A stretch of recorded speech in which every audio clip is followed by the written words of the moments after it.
Okay, I'll go ahead and make a motion to open the meeting. Second. How do you vote? Aye. Aye. Aye? Aye. Aye. Motion passes. Okay, so we'll go through a bit of an introduction here. Meeting of the Village Planning Board and Zoning Board of Appeals. This is Wednesday, January 24th at 6:30 p.m. And we are having a hybrid meeting. The people are physically present in the room, and we're accepting hearing applications and accepting comments from within the room, but we also have a live stream of this on the village website. And there is a link on the village website to connect to the meeting. And the people that are attending online can view this, and when the board solicits comments, we can take comments from people online as well. We will give instructions if we get to that, but we have two applications on the meeting tonight for the same project. We have an area variance for 41 Monroe Avenue for garage height, and we have a site plan review for 41 Monroe Avenue for a reconfigured driveway, new garage, and breezeway.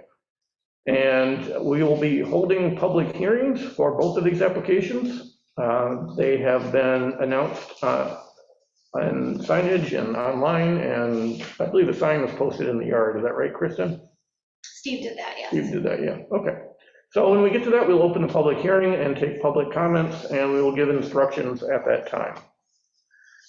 With that said, does anyone have any conflicts of interest to disclose? I do not. I do not. Me neither. I do not. I do not. Okay. That said, okay, so we will go ahead and start the first application then for 41 Monroe Avenue. And let me go over what we're going to be doing here. So you are the architect and you're going to be presenting things? Yep. Okay. So we are hearing two different applications for the same project. We'll start off in listening mode and just kind of listen to them both at the same time. So we're going to start off and ask you to introduce your project, and we're going to have you just kind of explain your design, what your rationale was, what, if anything in particular that led you to this. We're interested in hearing the rationale behind things. And for site plan review, what we're primarily interested in is one of our biggest concerns is how this might impact adjacent properties. So when we're listening to this and we're looking at this, we're kind of interested, is drainage going to be a possible concern to the neighbors? Is lighting going to cause spillover to the neighboring properties and possibly introduce glare? Is something going to be possibly unsightly or somehow impact the neighbors? So those are types of things we're interested in. We're very much interested in public comments. If someone lives in the area and is aware of any potential issues that could impact other properties, we're very much interested in hearing about that. Then the other application is for a height variance, where the garage has a height that exceeds the maximum allowed by code. And so we have 5 criteria we have to consider with that. We have to consider whether that's compatible with community character. We have to consider whether that is compatible with, will cause any adverse environmental impacts. We have to consider the size of the variance requested and how far it deviates from code. And there's a couple other missing, whether it's self-created, Right. self-created hardship. And what's the last one? Whether it's substantial. Okay, anyway, so we have a few criteria to go over. I hope that you're familiar with some of the variance criteria and you're educated by that, by the building inspector. You're an architect, you've probably gone through this a few times. So if you want to address any of those criteria when you're explaining your project, we greatly appreciate it. So things like community character, what your observations are in the community, what you've done to make this compatible with the character of this property and the community. Those are anything you've done to address potential environmental impacts or concerns. Those are things that we're very interested in hearing about. So we'll have you start with an introduction, then we'll open we'll open it up to questions from the board. We'll open the public hearing to solicit public comments. And then after that, we'll see where the board wants to go. We usually would deliberate and discuss findings. So, or request changes, depending on what the ones are of the board. So I have no idea where that's going to go. So, but that's the basic process for tonight is introduction, questions, public hearing, and then discussion by the board. So I'll have you come up here, but before that, I did want to discuss one thing with the board, which is we got a brand new set of drawings today, and none of us had seen these before the meeting. So something for discussion is what do we do about that? And normally the village requires everything to be submitted at least a week before the meeting for us to consider and act on it. So at some point I would like to have a discussion as to what we want to do with this, whether we want to act on this tonight, whether we want to defer it to a future meeting, but we'll have that as a discussion at some point. But for now, I'd very much like to have the applicant come up and give us an introduction. Hi, I'm Blake Held, architect for the project for the Fleischmans, who I believe are watching online, and they may have some comments to add. Basically, I'll start by explaining the difference between the two sets of drawings that you got. The first set is a set that we submitted for information only to the HPB. We got comments back from them last week, or I guess whenever it was. Time's running together. Yeah, basically, yeah. So based on those comments, the Fleischmans and I sat down, discussed the comments that they had, and made some changes. Our initial approach was to abandon the old driveway and put a driveway in front of the house to kind of reestablish the original front entry of the house, and then have the garage off to the one side.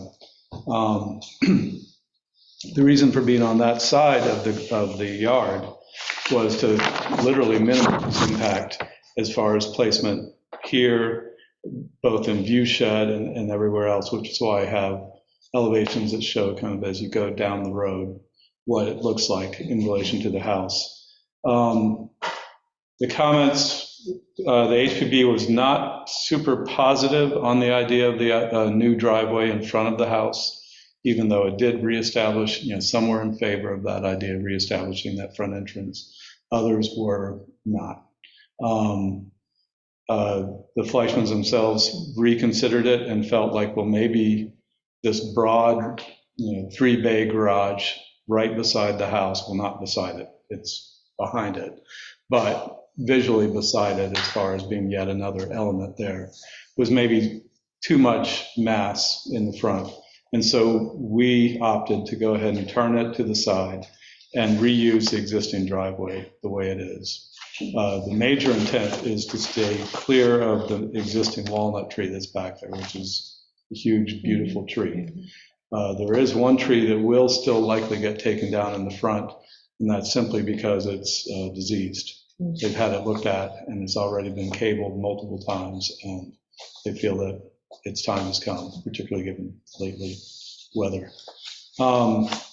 So we opted to go ahead and turn the garage on its side. I reconfigured it in certain aspects, but aside from that, it's essentially the same location, same impact as far as the original. We did slide it up closer to the house because the other comment we got back from the HPB was that we had an L-shaped pathway between the two. They did not like that. We seemed to feel that added a certain level of busyness and all between the two. And so they may ultimately prefer to see no connection between the two other than a pathway. But we're looking to have some sort of a covered walkway for nights like this. And so simplified it by having just a straight path going between the two. And that would mean then that the front corner of the garage meets with the back corner of the house. And that's what I've done there. As far as impact on the neighborhood, we think it's the basic character of the garage is intended to be very much a carriage house. In material and composition, subservient to the house, but complementary to it, both in its forms and treatment as far as windows. Where I show an archtop window would likely be a Gothic style window, similar to what the house has now. But we're not going to obviously have the incredibly ornate verge boards and the like. I don't think that anybody can do that affordably these days. But and this being a carriage barn, that wouldn't be appropriate anyway. But basically then, this lessens the impact of what the original proposal was as far as what it does to the site, impact of the site as far as reworking that in a dramatic way. We're looking to reuse the existing driveway. And hopefully then not impacting that walnut tree whatsoever or any of the other trees in the area. As far as lighting, I don't anticipate any lights other than what I mark on the drawings, which are basically overhead lights that shine down over the two doors going in. And then potentially, if there is a canopy there, lights in the canopy to shine on the pathway between the two. But nothing in the way of light shining up onto the carriage house or anything of the kind that way. Material-wise, it's going to be consistent in character with the house.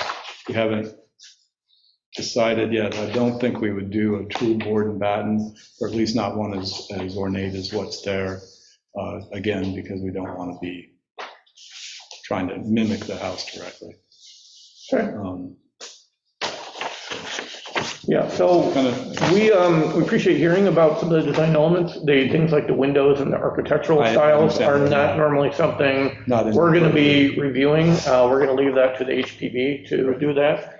But that, by all means, it's always good for us to hear that you're trying to keep with the style of the original house, and that is usually what works well in the village. So that's great. So I guess I had one question for you. You mentioned that there's a couple design things that might change here. You mentioned this covered breezeway, that you've changed it and you were not sure if the HPB is going to be okay with that or not? Well, we've changed it in a way that we believe the HPB will approve. Okay. But, again, we went to them for information only, so we were getting multiple opinions at that point, not necessarily a board consensus. Mm-hmm. We took that and tried to weigh the importance of the commentary. So I don't know how the board ultimately would decide. I mean, I believe that nobody was strongly opposed to the idea of this canopy. And so that's why we're showing it still. Okay, the other thing is this cupola here. I see it's listed as potential. And have you had any feedback from them on that? So where I'm getting at, by the way, is I like to have the same set of plans approved by both boards. I understand that, yep. So if things are still in flux, that's something I'd like to know. So I know you had one round of comments, you've already made your updates. We may give you comments or not, and we'd like to get to, a final set of everything that everybody's happy with. Basically, the reason I show a potential cupola as opposed to a cupola is, or no cupola, is less about that board than about this board as far as height. That's our concern, is we need a number for the height of the board. Well, I have the height there for what our limit would be for a cupola. For with and without the cupola, yes. Yep. And that's basically, I mean, if we were to have an approved cupola, that would be roughly the form that it would fit within, and roughly the height, or not roughly, that would be the height limit. for it. If that's an approvable height limit, then we're good with that, and we will make it work. I believe that they would not have objection based on their comments to a cupola. Okay. So I'm seeing here in the drawings, it's showing this is a garage that's, we'll call it 2 stories, and 27.5 feet to the peak of the roof, Mhm. and 31.5 feet to the peak of the cupola. Yes. So those are and the code limitation is 12 feet for building height. And that is to the highest point on the roof of the structure. It's a definition, village's definition of building height. So we've had discussions of building height before. We've all agreed that 12 feet high for an exterior garage makes no sense. We've had this come up in other variances for applications. Particularly in the history. We've asked for code changes, and so far the code has not been updated. Hopefully that can happen soon. I know it's been discussed, but as of now, it hasn't been updated. So that is that. Another thing, I just want to bring a couple things I want to bring to people's attention. There's this breezeway that connects the garage to the house. I was wondering if that was allowed by code. I did talk to the building inspector about it. He did not find that to be any code violations. I looked around and through our code. I could not find how it violated code. So, nor did I. and this has come up before. We've had similar questions before, and we've had some code changes over the years. But anyway, so everyone agrees that it sounds like we have not found that to violate code in any way. So I just wanted to bring that up in case anyone was wondering about that. Any other comments from anyone on that? No, that was a question. We heard some comments from the building inspector today, and he sent them around to everybody. But the fire marshal had no concerns about this. The building inspector had no concerns about this. He was not concerned about drainage. He wasn't, other than the building height, he wasn't concerned about any code violations. He took a look at the lighting and found it looked to be code compliant to him. Now, we can approve lighting that is brighter than what's allowed by code, but in general, what you put in here is all of your lights are screened and dark sky compliant, which is good, and they're all 75 watt equivalent or less, which I see is in your drawing, which is permitted by code without any special review. Now, if someone wants something brighter, we do have ability to review that and approve it, again, looking at glare on neighboring properties and so on, but basically things of that 75 watt or less brightness are presumed to not interfere with the neighbors very much, which is why that limit is in there. But if someone wants to do something different, we can look at that. So lighting, at least based on the building inspector's commentary, he was not concerned about that, and he was not concerned about drainage, as this is well away from the property line. So at least he did not believe drainage would adversely impact adjacent properties. Did you want to comment at all on drainage? At this point, I don't believe there would be impact. I mean, that was, our point is to try to place this in a location that was minimal impact to the overall property and obviously surrounding properties. So it's where it would have the least impact that way, we believe. Now, how far is this from the property line? I see you have the 10-foot line shown on here, but you don't actually list the setbacks on this drawing. If I brought my scale, I could tell you, but I would say it's about 25, 30 feet. 25 to 30 feet from the property line, okay. And are you just putting downspouts and splash blocks to drain on the surface? Downspouts, I typically call for drain to daylight, which would take it to the back, hopefully. It may, given the slope here, would take it to the front. But we could do splash blocks if that's preferred. I mean, it's surface drainage as opposed to putting in a French drain or subterranean. I'm just asking. Yeah, no, I think it From would the be- property line, I find it unlikely to cause a problem. No, I don't imagine that. I mean, I think we would probably do surface drainage. If, like I said, typically I would call for subsurface drainage to daylight at some point, but that would take it out towards the street, which we don't want to do. So I would probably suggest that we just go ahead and do splash blocks or surface in some form. Anyone have any concerns about that? I think we can let the building inspector handle it with his final building permit. So when he gets final drawings on that, okay. It's fairly far setback. So even if it drains to the street, I would think it'd probably permeate in Yeah. soil by the time it ever gets anywhere. Yeah, Ideally, yeah. okay. Does anyone else have any questions? So will the driveway width actually increase in the back? It does get slightly reconfigured. You can see that in the drawings between SK2 and SK3. The actual footprint of it does not.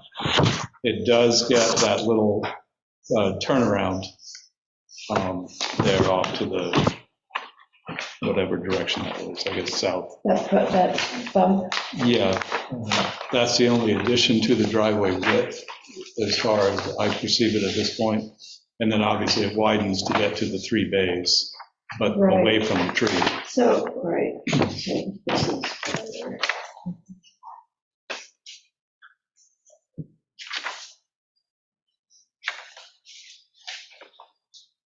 And what's the width just in front of the garage?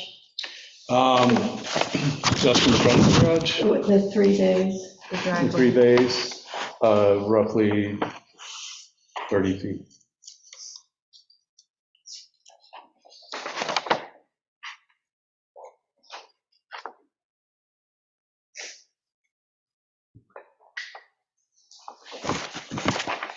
Yeah, it's a large property, and Steve did mention that this does not run into any problems with the percentage of impervious surface. Couldn't possibly. It couldn't possibly, yes. That often comes out with small properties. If there's too much pavement on them, at least for what code allows.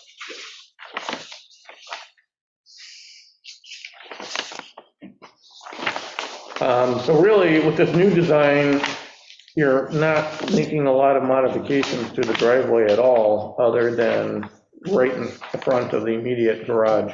Right, and repaving, because it's in desperate need of that. Okay, so the whole garage, the whole driveway is going to be repaved. Likely so, yeah. Okay. Budget permitting, but yeah. But no widening of the driveway until you get to the back of the house. No, Okay. no intent to. So if we could stay on driveways for a minute, we probably weren't here for the last one, but we had some discussion on driveway widths at our last meeting, specific to width by right.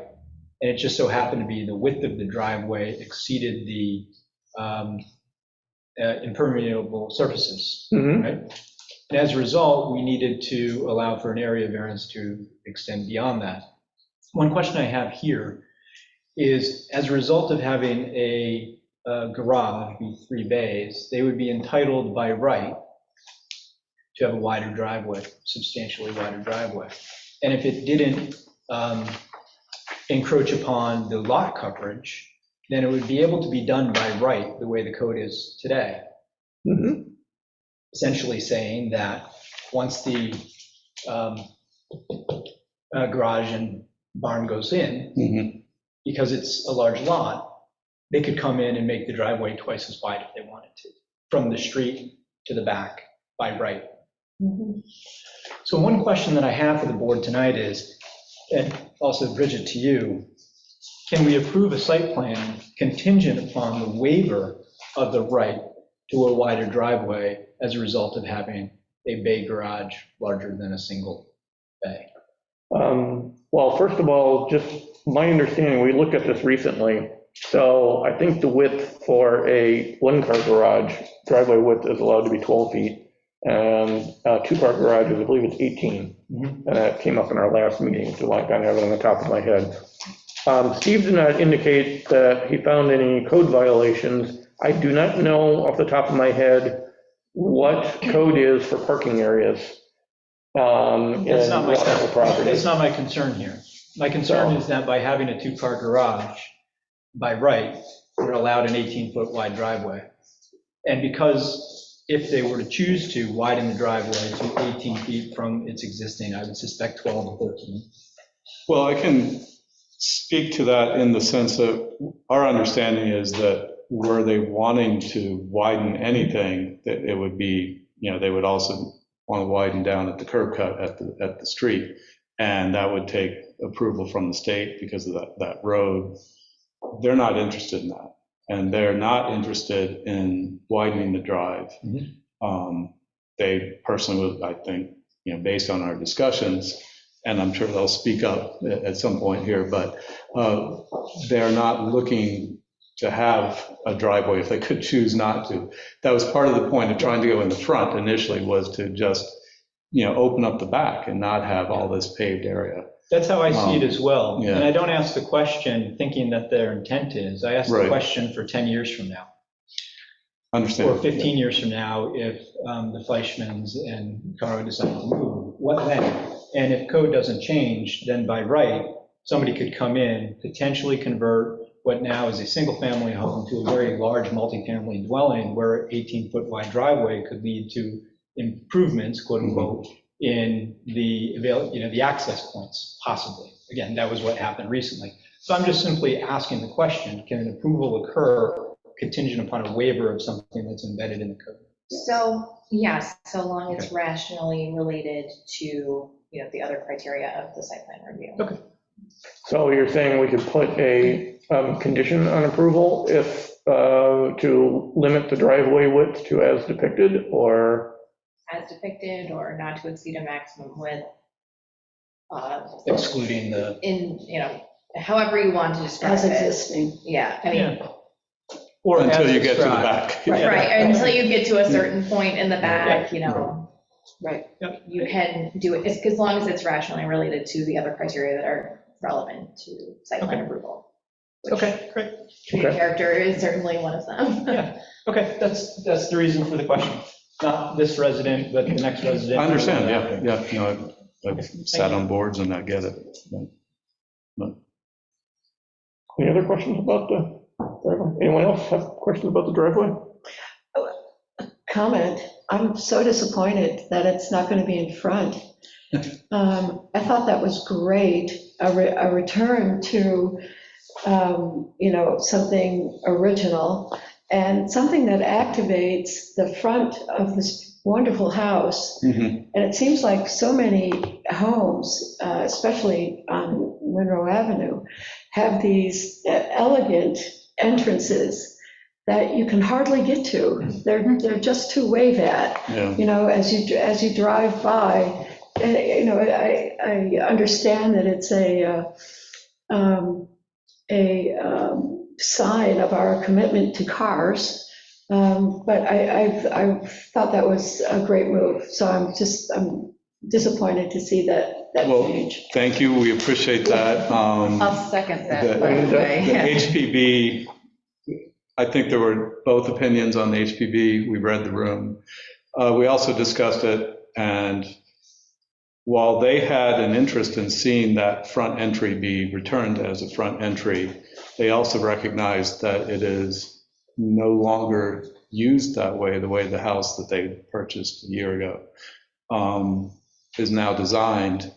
Everything that way, as modern houses are, is kind of pushed to the back. And that while, as an architect, I was kind of driving towards, let's get to the front, again. Right. And they were all for that. As they discussed it, they were like, well, that completely changes how we use the house now because of how it's configured now. And we could not have a mudroom or anything like that up front. So then we discussed, well, do we put a driveway, allow part of that existing driveway back to that, mid-back point of the house where there is currently more the informal entry to the house, and then have this other, and that seemed like too much pavement coverage. So they opted, let's go back to the back. And let's just stay with it that way. That was the thinking process for why we reverted back to this.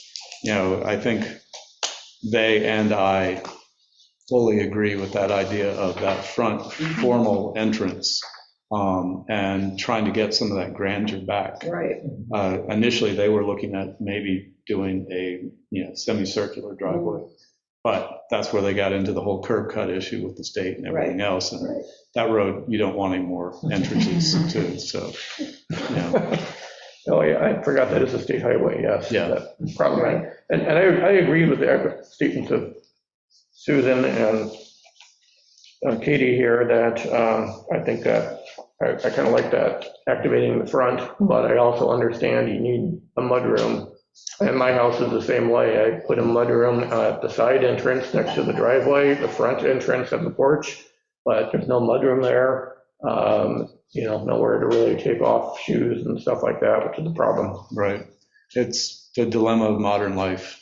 We've got these new conveniences, but they don't meet that old style of the formal street front. Right, and a certain type of openness to the community.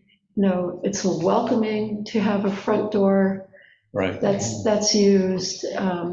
We do have a robust porch culture here, but there's something quite wonderful about a front door entrance, especially on, that would be one of the most Yeah. wonderful. Yeah, unfortunately, I think, Yeah. it didn't make sense in this instance. Did you find any photographic documentation of what it looked like? No, No. at least they haven't found any that they presented. We talked about, looking it up and all, but they have yet to find any, Yeah. specifically to that. There's a lot that they have from the previous owners, but Sure. nothing that showed that. Right. I looked in the archives, and I also emailed the town historian, but I had not heard back from her. Oh, okay. I would suspect if it was different, it'd been a very long time ago. Right. Well, before any satellite images existed. I think only go back to the 80s. Boy, it would be. Could have been a hot air balloon image. Yeah. So moving on from the driveway, could I just ask about the cupola for a second? Is that good time? Yeah. So the cupola, is it very reasonable to approve a site plan on different heights, with the taller height being only specific to use for the cupola as presented here in the site plan? If, as a condition? Yeah. Yes. Okay, great. Just wanted to put that out there publicly. So I guess what would we do? We could say a height to the peak of the roof, and then as a condition of approval, that they're allowed to put a cupola above that as well? Yeah, that's exactly how I would do it, is, the peak, if the board decides to grant the height variance, the And peak height of 27 feet. I will say that while I have not, because all this kind of changed rapidly late in the holiday season, I have not specifically designed the cupola. I have estimated what I think that height should be.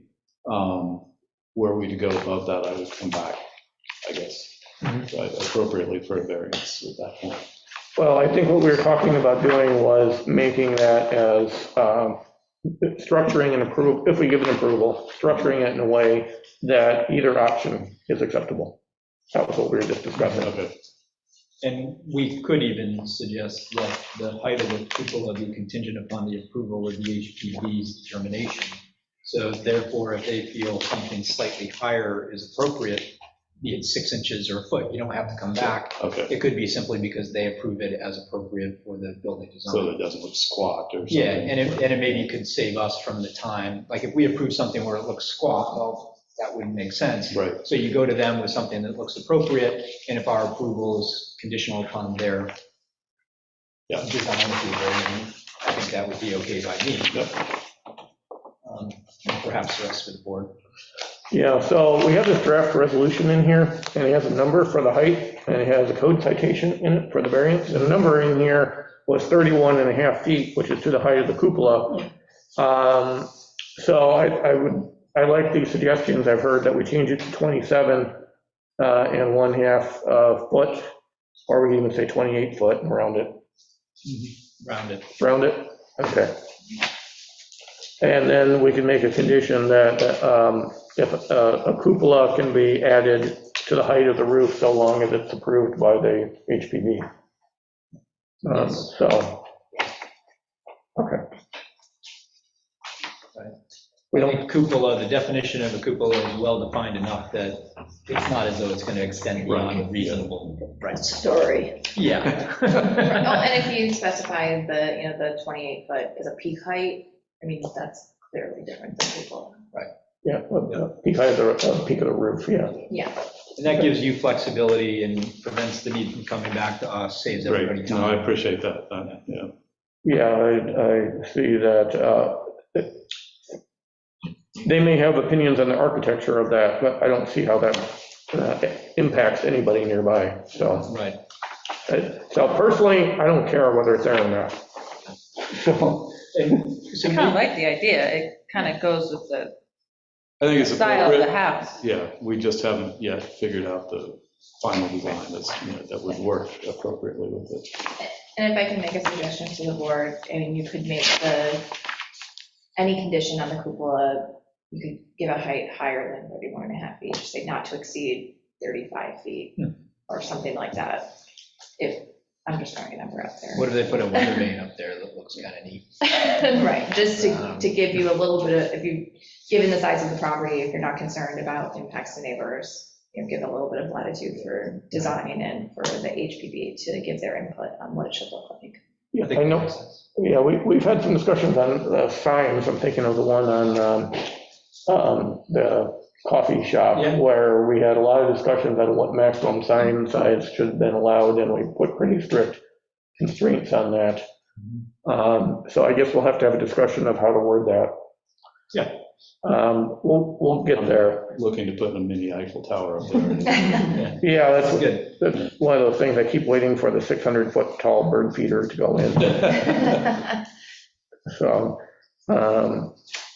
Maybe just briefly while we're talking about height, just comment, obviously this is greatly exceeds the 12 feet, right?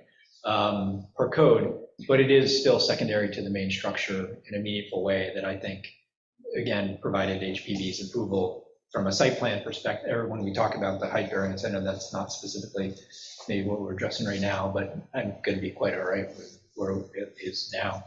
And do you know the peak height on the main structure offhand? I do not, I have not been up on that roof to find out. Do you have a? I had a comment from Steve of 44 feet. Okay. So the building inspector, I asked him about that, and he thought it was about 44 feet.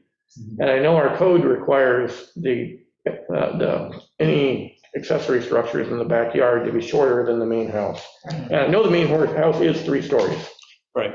So it is taller than most other houses, and it has a very steep roof. And this, the carriage house, I deliberately have the roof coming down, basically the full second floor, so that it's not. So it has similar starting roof on top of the pitch, second. and basically it's 2 stories instead of 3, so that garage height is effectively 1 story less than the main house. Right, yeah. Okay. I think that makes it easier to set a number or a not to exceed height for the cupola, as long as it's going to be less than 44 feet. So- Yeah, I mean, that could be quite the weapon. Yeah, I mean, I'm not suggesting 44 feet, Cell but tower? Yeah. Yeah. I don't think that classifies as a cupola. That would help pay for the whole thing. You can do decorative solar cells. You did mention, anybody have any other comment on height? I only have I have one other comment. The other thing I looked at is community character is a question, and there's other houses nearby with 2-story garages. I mean, architectural style is a different matter, and we've seen others before, but the house next door at 43 Monroe has a 2-story garage that's in the front of the house. Yeah. And the house across the street at 34 Monroe, which is Renee's house, she has a 2-story garage there. So I don't So we're asking for a variance on the garage height. We can get to the findings with community character, but at least a 2-story garage, I see that as compatible with the adjacent Yeah. houses, and this is a very large property as well. Right, and so many garages are old barns, which were Yeah. sizable. I think it would be more odd for it to be 1 story than 2 stories. Yeah. Oh, for sure. It's more suitable. Particularly odd if it were 12 feet. Yeah. With a flat roof. I wonder how the HPB would feel about that. Yeah, I'm surprised by that aspect of the code. Oh, there's Yeah. more than a few Yeah. things in code that need to be fixed. We had the code completely rewritten, I think it was in 2019, and there's a long list of issues that have come up over the last couple of years, and work is in progress to update those. Yeah. Staying on the height a little bit, you mentioned carriage house. And I believe in the code that what can be done on that second floor, this is not a full installed plumbing and kitchen. This is strictly an office environment with electrics. Is that correct? Right, yes, yeah. Yeah.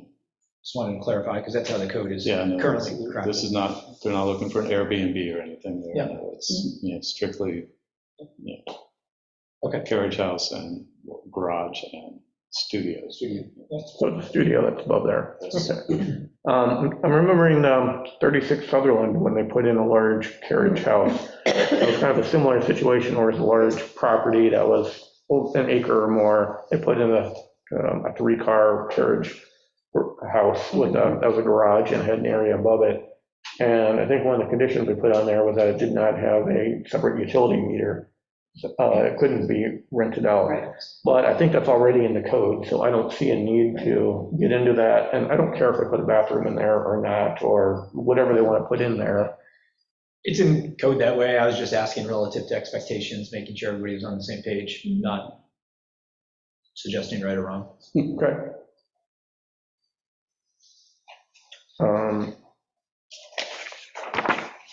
Any other comments from anybody? Otherwise, I would suggest we open the public hearing and see if we get any comments. Oh, before we go to the public hearing, so the public may have a question of, hey, we just got these plans this morning.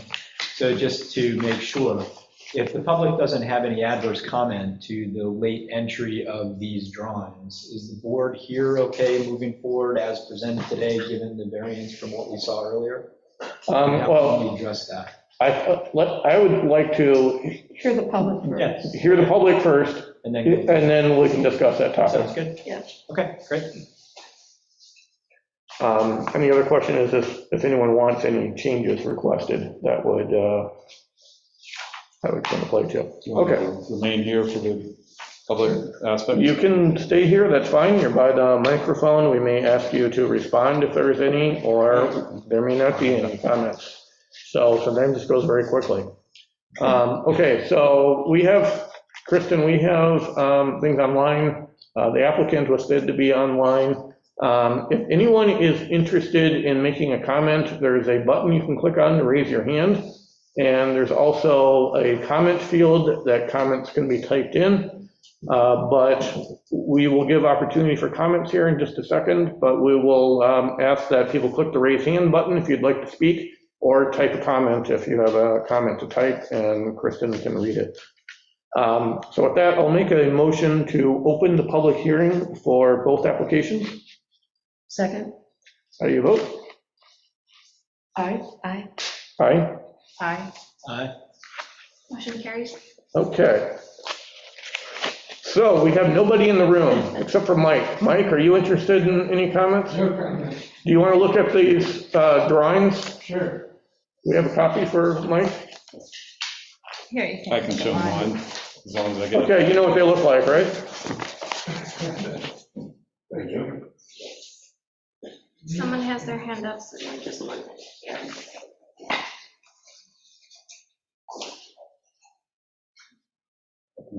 Show them to the camera if need be.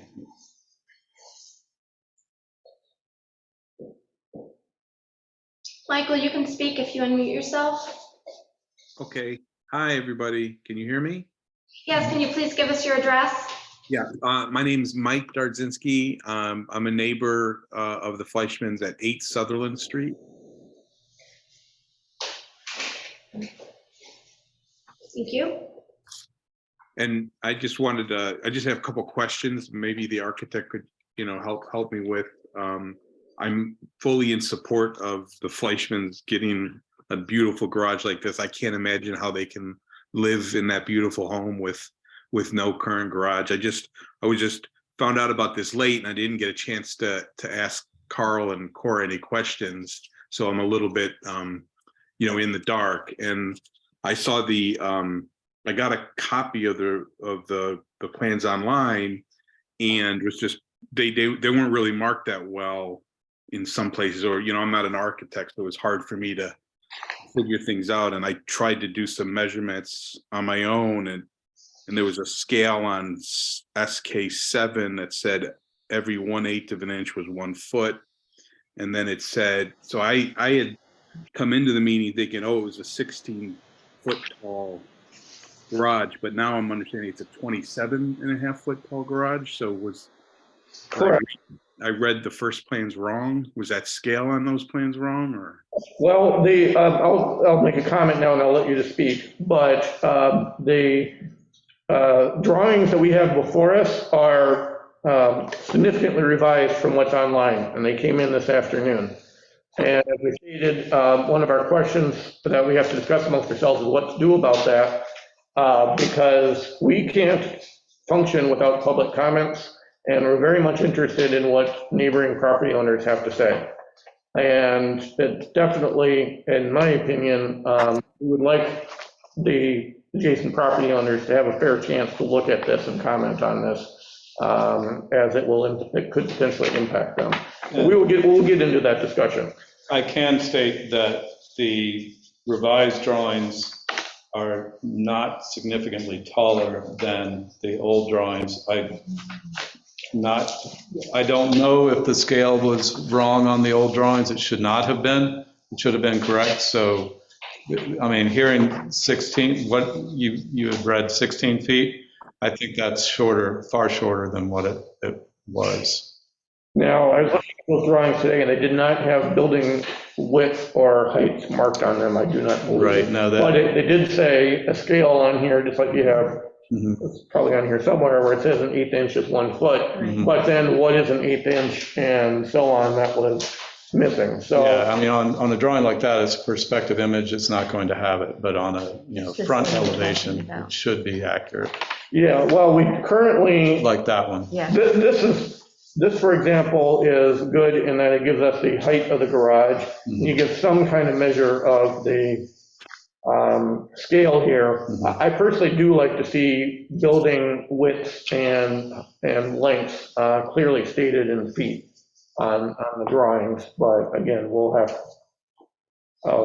to see what we want to do. Do you have approximate dimensions for what this building is? I have exact dimensions, but Oh, okay. it's not on these drawings, I guess. Yeah. But So the drawings you guys have is different than the ones on the website? They are different. I will give a brief commentary on it. The garage has been rotated, so the 3 bays are facing the back of the yard. The front of the garage is a gable and facing the street, and is now narrower than it was before, I believe. So by rotating it, the front view, as you stated, is narrower. so the front view is roughly 25, 26 feet in depth, if I remember correctly, in width, as far as what's facing the front road. Okay. Yeah. And then the length. And then it's roughly 36 feet long. So 36 feet long, and that's going from the front yard to the backyard. I'm going off memory here. So Approximately 27 foot wide, going the width of the property. So from the Sutherland vantage point, from one backyard to the other, it'd be approximately 36 feet wide and 27 feet high. yes. Another thing I did not see here was a survey of the property that really shows the entire parcel. I didn't know if that was submitted. No. Everything that was submitted is, So I don't really know how, we're hearing a person on Stonegate comment. I don't know how far this is from their property. So, Were you Sutherland or Sutherland. Stonegate? Sutherland. Sutherland. Oh, yeah, Stonegate's far away. So this is, right, 7 Sutherland, and this is 41 Monroe. Okay. So, yeah. So they would be one of the people that would be closest to where this garage is. On the other side of the property, right? On the far side. Okay. Because the garage is going towards 43 Sutherland, right? On this 43 Sutherland side? It's going right there. Ah. Yeah. All right, I had So it. it's going on the northwest, west side. Yes. Which essentially would back up to this property within the 24 feet, or 20, you said 20 to 25 feet setback from the property line? 25 to 30 feet. To 30 feet, yeah. Okay, thank you. And is there, what's the foliage or the, what's that like now between the property lines? Is it hardwoods and tall? There's tall trees, more walnuts, I believe, and well, looks like that. Yeah, I'm just wondering, like, underneath that all, is it shrubbery type, or are these? There's some shrubbery, yes. Some shrubbery. Yeah. I don't recall if there's a fence. I don't know if the Fleischmans can speak to that probably more directly. But only one tree, full-size tree would be coming down as a result of. That's in the front yard, actually. That's in the front. Yeah. Okay. No, our intent is to not have any trees by the placement of this garage come down. Oh, that's great. Okay, well, we're interrupting the speaker here. So I guess I'll let you speak some more here in a moment. If you have more questions, I think this is a fair thing since you haven't seen this. And first of all, if you want to come to Village Hall right now, you can take a look at these plans if you want to. Not maybe if the Fleischmans could build the little walkway so I don't have to, get wet in the rain all the way there. No.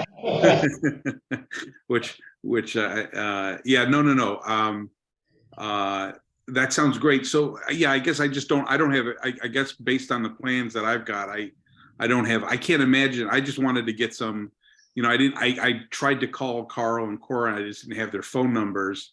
And so I just wanted to just found out about it. And I just wanted to check on whether any trees were going to be taken off on this side of the property and like how far back it's going, just so, I can start getting ready to, if we have to, it's a lot, we have a lot of privacy in the backyard. It's a key part of, the character of the whole neighborhood there. And so I didn't know how far back it was going, and the plans that were submitted, it didn't really show where the garage is based on the existing property lines with the adjacent properties. And so, and then the scale I think was off. So I just like today and today went out in the back just to try to figure out, well, where's it going to be and how high, because is it going to be, and just not in the way of objecting, just so, we can get a sense of what's coming down the pike in the future. Because there's no, the house, I don't know how the Carl and Cora live there with no garage like that. It has to have a 2-3 car garage. And so I'm not, just interested to get some of this information. So I'll stop by tomorrow and get a copy of the plans, but I'll also reach out to Carl and Cora too and just talk to them. Okay, well, I'll just give a little comment here, and these impacts between adjacent property owners are interested in listening to them. So if you have comments, we're always appreciated listening to them. We always prefer if the neighbors work it out amongst themselves. But things that are within our authorities, if we think that planting some shrubs or some trees or something like that will help alleviate some concerns, that's something that we can bring up with the applicant, should that be useful. Then there's also design changes, but but you haven't seen this yet, so you can't give us comments. So I'm concerned about that, but we'll get to that. Is that it for your comments at this time? Yeah, I mean, I think so. I mean, I don't think I need, I mean, we have a beautiful, they have a beautiful home, and they're improving it, and we want to improve ours. And so I don't, I think if after it's done, we decide to put some more plants back there, I'm sure we can just work that out between ourselves and, make sure that they're beautiful and everything like that. I guess the one question, I think a cupola sounds great. I just, in my head, going to worst case scenarios, I'm thinking, I don't know where the garage is in the backyard, and then, in the winter, there's absolutely no cover. And is it like the idea for people are going to stand up in that and look around, which again is fine, but it's a little bit weird to have somebody in your backyard standing up in a cupola looking down into your backyard. It's not a widow's walk or anything of the kind. It's at most, it would be a light monitor, Okay. extra light coming down. Yeah. Yeah. So that's just a silly question like that. I'm sorry to sort of bother you guys with it. Actually, Perfectly fair. again, we're very much interested in the concerns of adjacent property owners. So thank you for commenting. And Yep. we'll discuss what to do about this as to whether we want to give some more time for people to review and comment on plans. From my perspective, I mean, I can't imagine that, that's necessary for me. I mean, it sounds like I haven't seen the plans, but it sounds like it's going to be even farther from our property line with the redesign, right? It's roughly in the same position where it was. It's just turned 90 degrees from how it was.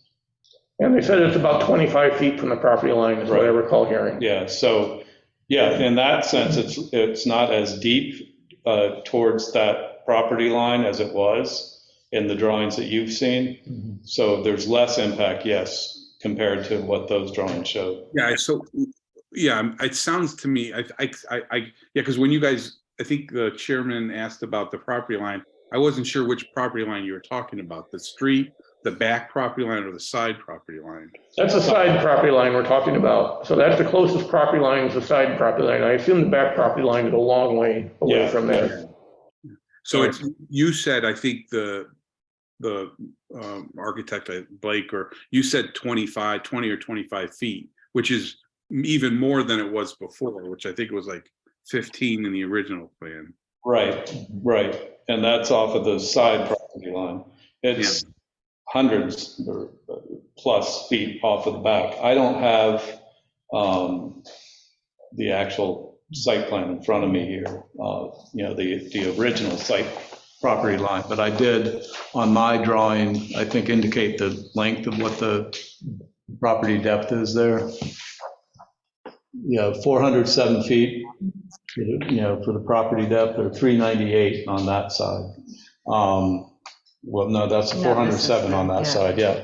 So it's 198 feet wide property and 398 feet long property. Okay. So just some other comments while I have them online is I believe no lighting is being installed on that side of the garage facing the side property line, correct? Yeah, none that And there's even none on the front or the back, right? It'd all be on the house side? I don't believe so. I don't know that they feel the need for security lighting or anything on that side. So There'll probably be a window though in the peak there is a window of the back. on the back, yeah. And Mike, just to comment on roughly where your property line is, that corners 43 Monroe, it looks to be about a third to maybe 2/5 of the garage from your vantage point will be to the left of your corner with 43 Monroe. And then some of that, the rest of it will be from your property line to the right.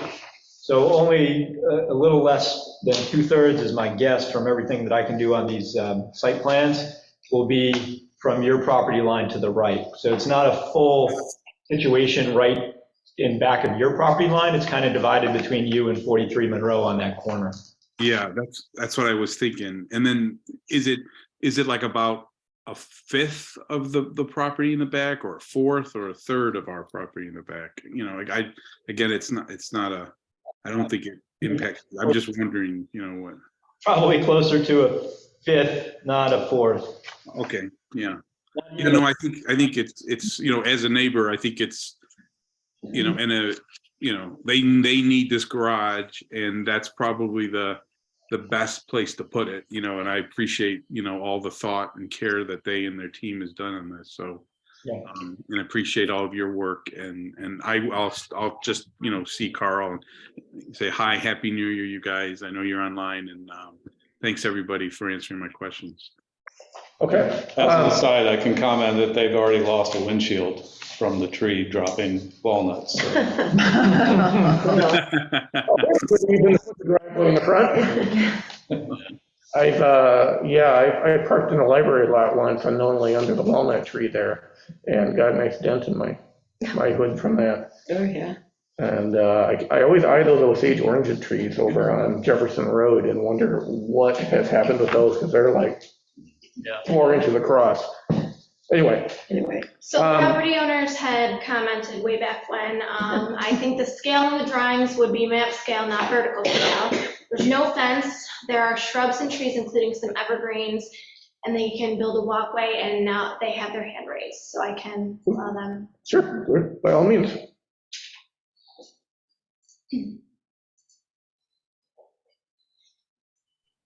Hi there, can you hear us? Go ahead. Hi. I just wanted to address Mike's concerns. So we're happy to plant some shrubs there if he, you know, the corner of the driveway that would overlap with his, the back of his property. We can definitely plant some evergreens there or whatever he would like, so that he doesn't have to look at the back of the garage in that corner. I just made the comment, I believe that the scale on the drawings refers to the map scale, not necessarily the vertical scale. So I don't know if there is a vertical scale. So I don't think you can use what's on that one way or the other. On a vertical drawing, you can use the scale that's there. The whole drawing is the scale that we have there, at least, well, one of the drawings, I believe, right? Yeah, each drawing, if there's a scale drawn, the scale refers to that specific. All 3 dimensions, okay. Drawing that it's on. So this is showing 16 feet, and that would be accurate both vertically and width, correct? Yes. On that drawing. Yeah. Okay. We don't happen to have a rule here, but that's. But a plan drawing would have a separate scale. Yeah.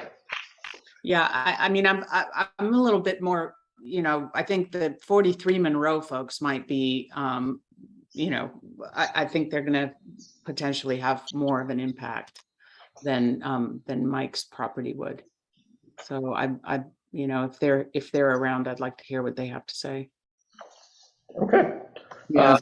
So just to before my wife hands the baton back, this is Carl Fleischman. Mike, I think your comments are spot on, and there is along that property line between us and 43 Monroe, going all the way back through several properties on Sutherland. There is a stand of both mature hardwood trees of different species, and there are some scrub, other young maple trees and ash trees coming in behind that. So there's a really good visual barrier. That's a good 3-season visual barrier that may need some continued augmentation, but we're really wanting to protect that visual barrier because we enjoy it as much as our neighbors do, because it is a really nice privacy screen. The design that Blake has presented you today shouldn't be doing anything to impinge on that. And like Carolyn has said, gives us the opportunity to augment it rather than nibble into it. Okay, let's see if we have any other comments from the public. Again, if anyone would like to speak, please click the raise hand button. There's only 2 people. Okay, only 2 people online. Mike saying, hey guys, happy that you are getting this done. You need it. I was hoping to call you and realized that I did not have your phone number. Like, I'll hit you up. I'll remind you my number through Facebook, and we can talk about this next week. Happy to walk you through it. Okay. Are we all set with everybody? Yes, if there is no one else, did you get any letters or comments from anybody? Thank you, guys. No, I did not. Okay. So before we talk about closing the public hearing, let's talk about what we're going to do about these late drawings. And if you don't mind, if I give a suggestion, and by all means, you guys can suggest whatever you want to do. My suggestion would be that maybe we ask for some minor revisions to these drawings with dimensions and some things on them, and then have a subsequent meeting shortly, as soon as possible, and hopefully before the HPV meeting, Right. where we can look at them and get public comments, and then we can take final action on this without delaying the review process. That's my suggestion, and I just want to hear what others have to say about that. Yes, I absolutely agree, especially because these plans didn't have the opportunity to be online. I think Mike, as amenable he is to this project, he could not have been, or another neighbor could have objections, and they should be able to review the real plans, Okay. the final plans. Any thoughts, any other thoughts on this? No, I think that's fine. Okay, so when is the HPV meeting, Kristen? It's January 23rd. January, When do we need to submit for that? That's going to be my more crucial deadline. okay, well, that's a question for you. Yeah. Friday at 4 o'clock is the deadline for HPV application. This week? Yes. Oh, God. So, So maybe we don't have to might I hurry. ask this question, though? There are a few things, such as the cupola, which you may or may not have been able to get done in time for Friday submission, right? Right. So I guess the question is, even if we were to make a determination contingent upon some additional information, would you still have to slow down approval with the HPV to get a cupola done? I don't know how quickly that your turnaround time is in that sort of work. It's actually Monday, Monday the 9th at 4 o'clock. I just know that Steve had asked you to get the plans in earlier. Oh, So Monday, the 9th? The 9th is the deadline. It's the deadline, not the meeting. Monday the The 9th. meeting is the 23rd. Why would I need to get them in before the 9th then? Well, he had spoken to you about that. Yeah, I didn't understand why he would need them before the 9th, though I knew he wanted them. I didn't Well, understand that, but- Just the general village code talks about submission of drawings with your application review, and we can come up with a citation here, but basically, all materials submitted are due a week before the meeting, and that's so we can get them Right, online, no. so, and the building inspector can review them, and board members can review them, so that's been longstanding village policy, is to get things. Well, I get the That deadline, Yeah. but I'm just saying, why would I need to be before the deadline? I think you're trying to get the extra weekend, which isn't bad Yes. to do some work. But that then goes back to sort of our comments and like how we would approach this, right? Can we just, is it reasonable in this case to have sort of a show of hands with regards to where our leaning is for things like the cupola or the driveway, so that should you like to have the work done when you go before the HPV with a cupola, but yet there's not a site plan approval, we know when we go into it after public opinion that the cupola is not going to be the hangup. And so at least you know that we're on board with some additional work that you might want to present to the HPV. Is that helpful? It is to me. I mean, this, to be frank, I mean, what I'm trying to do is minimize the cost of the Fleischmans of my doing a whole design that has to get reworked 3 times. Mhm. So I'm trying to approach this in the sense of getting a read from each board. And, I've now gotten a read from the HPV, and which is why these drawings were revised for you guys. If now I can approach the HPV with accurate drawings, I will do so, and I have limited time, but that was, I knew that coming into this, that what my time frame was that way.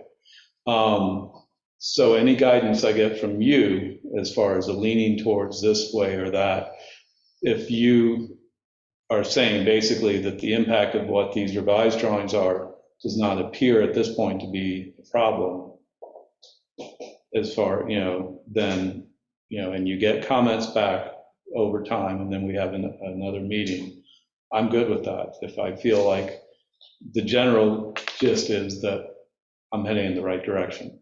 Okay, Granted, things could change, I understand that, I accept that, but I want to know that I'm not leading them down the garden path. okay. Well, do you want to go around and just ask people what if their comments or concerns are? Yeah, I'll You want start. to lead off? Yeah, my general thoughts are, I really like what you've done here.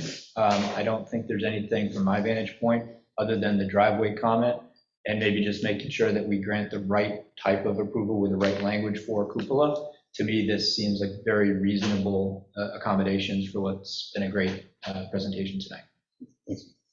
Yeah, I would second that, and absent any, meaningful, reasonable objection from neighboring properties, I would say this is something that I would approve. Did you have any concerns about the driveway? There is the Dave's concern about keeping the existing driveway width. Did you have any opinions on that? I would like to see us just approve the request without putting in any future contingencies or restrictions. So if like a future property owner wanted to come back to a future planning board and say, times have changed, can we do X, Y, and Z? I think that's something for a future planning board to review and decide, rather than us and trying to have a crystal ball. The only comment is they wouldn't have to with regards to the driveway width, it'd be by right.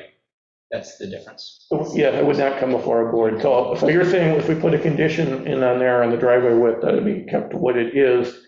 And if it's going to be expanded, they need to come back for site plan review, is what you would, is that what you're thinking? Yeah, and that would only be for the amount that exists prior to the back turn into the driveway and what's been presented here. Right, it'd just be for that front section that's viewable by the road.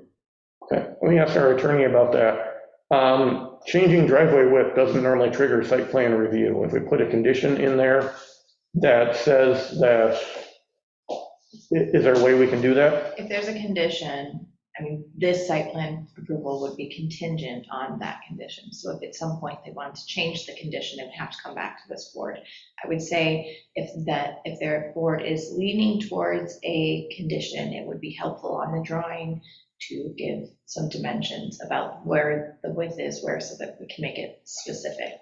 That's what I was good at. That's one of the things I was thinking as well. So that we're not, I'll dimension the hell out of right. If you want to pick a point on the driveway to propose that it shall not exceed a width of 18 feet beginning at this point, I think, for clarity of a condition for a future board, that would be very independent, helpful. and I think that's a reasonable approach. And so I'm stepping aside from my role here just to ask the kind of academic question of, does this pertain to future purchases? Were they to sell the property to the next owner? Are they held by this? Yes, because the site plan is. So this becomes is a with the deed project. restriction essentially. Well, it's not a deed restriction, but it would be a limitation on future development. So practically speaking, how would a future homeowner know if these homeowners didn't relay that information 30 years from now? Well, Potentially to a, theoretically, so they would, do we, in the village, is there a permit for driveways? There is a driveway permit. So I think any work that's done that requires a building permit, there's an opportunity to catch that. If it doesn't require a building permit, such as they plant a rose bed, they can plant a rose bed. We had some comments about landscaping. We do not normally get involved with residential landscaping. People are allowed to do what they want. People are allowed to cut down trees. We don't always like that, but there's a fair amount of freedom. But if we get some comments from people about view shed impacts and stuff like that, we can look into that, and usually that gets resolved between the property owners. We prefer it if they resolve it amongst themselves. But so driveway, I think, does require a permit. So if they're going to widen that, it might catch it. If they say they're only going to cut down one tree and then they decide 15 years from now to cut down 12, I don't think there's anything we can do about that. I think the only other way that if it's something that doesn't require a permit, the only other way for it to come up would be through a complaint. So that's just being practical. Yep. Okay, and anyone else want to speak? Should I go next? I don't know. I'm good. You're good? I just want the public to see the new drawings. I'm with you. Yeah. And the new measure, with all the measurements. I wish I could have gotten them out sooner. Yeah. It's all right. Well, you just And got then some we can- feedback and relatively then- recently. And then we can maybe have a special meeting if necessary. Yeah. I'm fine with that. Okay. I'm in agreement with that. I'd like the public to be able to see this. I'd like them to be able to see updated drawings and submit comments to it. And I would like it if we can try to move this along. It sounds like you don't want the project delayed, so if we can accommodate all of that and not interrupt the schedule, I'm on board with that and willing to have a special meeting to do that. I appreciate that. My only comment is, I just have one other one. And we just got these revised drawings, but I didn't know if this whole parking area behind the house next to the garage is code compliant. I mean, that's a lot of asphalt there, it's pretty wide. So I would like to hopefully the building inspector could take a look at that. And one thing I'd have to say about that is that's where people are not likely to see it very much. So it's blocked from buildings and within the garage and so on. So my biggest concern is always, how is this going to impact adjacent properties? And if you're going to place something there, that's absolutely the best place to put it. My only question is whether there's any code implications with that. And I wouldn't mind hearing from the building inspector on that. He didn't think there was, but that's his call. Yeah, having read the code, I didn't see anything that way, but, it's not my first, I'm not as familiar with code. Justin, if I can interject, just to the extent that the board wants to have a special meeting in January, you're likely stuck with me, so just please keep me in. All right, so let's talk about that. I've heard general support for it. It doesn't seem like that would hurt anything, and that would allow more public comment, which is always good. So we can keep the schedule along. You are required to get all updates in by next Monday, which I know is very quick. Yes. I see you're nervous about that. But, so if we were to have. Changes my weekend, that's all. But, If we were to have a meeting next week, what are people's thoughts on that? As far as I'm concerned, as long as the public gets a chance to look at the major redesign change, if you have some other minor revisions, like marking the width of the driveway on there, I'm not sure if that's going to change anyone's opinion, so I don't necessarily need that a long time before our meeting, but I would like to have it stated when your drawings need to be in, so then the public knows to come in and take a look at it. We'll get it on the website, and then they can comment on it. I can dimension these and I think adequately to satisfy those needs. I have no problem with that. The cupola design per se, that hopefully can come about in time for my submission for the HPP. That would be my concern, but I don't think to submit enough information for you to be able to review any point next week is a problem. Okay, so let me go over a few things that maybe we can put on here. Can we put the dimensions of the buildings on the drawing, so the length and the width? Yep. You have the height of the garage listed, but you don't have the length and width. And can you put some dimensions of the driveway on there? Particularly, I think a particular concern between the back of the house and the street, which is the primary area of view. I don't know, do we need anything for the backyard here? Well, the exact yardage between the back of the garage and the property line. Okay, so the distance between the back of the garage and the property line. Right. Okay. I mean, that's just kind of filling in some measurements. I wouldn't mind seeing a Some of survey. those are on a layer that's apparently just not on. That's fine. Do you have, is there a survey of the property that you could also submit that we could include in here? I worked off of provided information, that was off of the survey. I have not seen the original survey, which I believe. I don't know if the property owners got one when they bought the property. That's pretty common, but not always required, depending on Right, circumstances. so they had some information, which is what they provided me, that I worked off of. Any thoughts from people? I mean, my opinion is if you have one, I'd like to see one. Likewise. I'm not interested in anyone commissioning We'll one. explore that, and we'll get back to you. That could be a Yeah. expensive rabbit hole. Yeah, and that'd also take months. Yeah.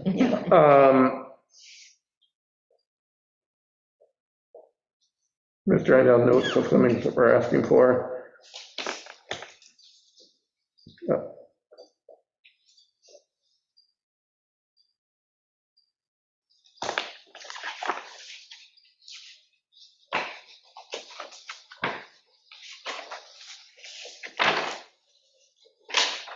Any other thoughts? I had 4, which was driveway width markings, a survey if available, the side setback, and building dimensions.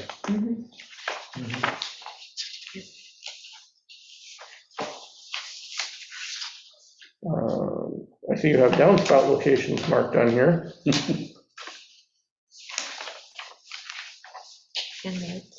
Yeah, white down there. Does anyone have any interest in getting more documentation on the light fixtures? No. Okay. That these are stated to be code compliant, and I don't see they're going to bother anyone. I'm not concerned either. Okay. Let's see, you two talked a little about the cupola. Did anyone else, do anyone have any concerns about the cupola? He was interested in that in particular.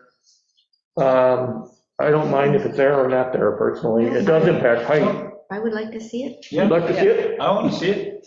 Like, if they want to You do want it. to see it on there, or you just want to see it? No, I'd Oh. like to see it included. Yeah, You think it'd be a nice addition?